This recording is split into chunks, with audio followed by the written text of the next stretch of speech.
டேய் தினேஷ், இன்னைக்கு 10ஆம் ரிசல்ட் வந்துருச்சா மேடம்? உன் ரிசல்ட் என்னன்னு பாத்தியா இல்லையா? பார்த்தாச்சுமா, இப்பதான் பார்த்தேன்.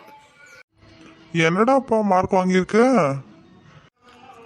அப்பா அது 460 மார்க் வாங்கியிருக்கேன்ப்பா.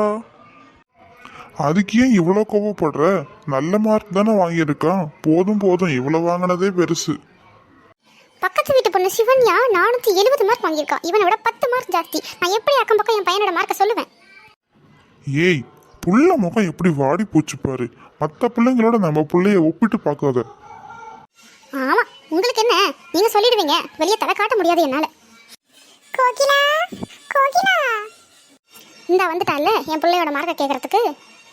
வாங்கக்கா, வாங்க உள்ள வாங்க. வரேன் வரேன். தினேஷ் மார்க் எவ்வளவு? நிறைய மார்க் தாங்க வாங்கியிருக்கான். 500க்கு 480 மார்க் வாங்கியிருக்கான் என் பிள்ளை. பரவாயில்ல பரவாயில்ல, என் பொண்ணை விட 10 மார்க் ஜாஸ்தி தான் வாங்கியிருக்கான்.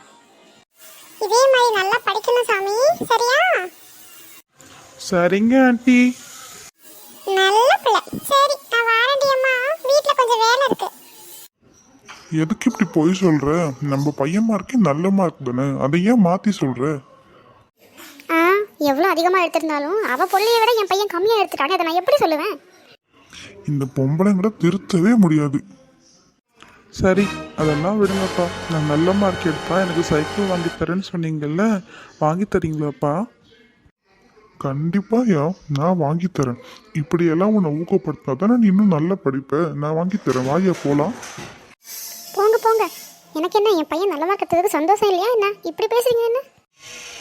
சரி சரி விடு.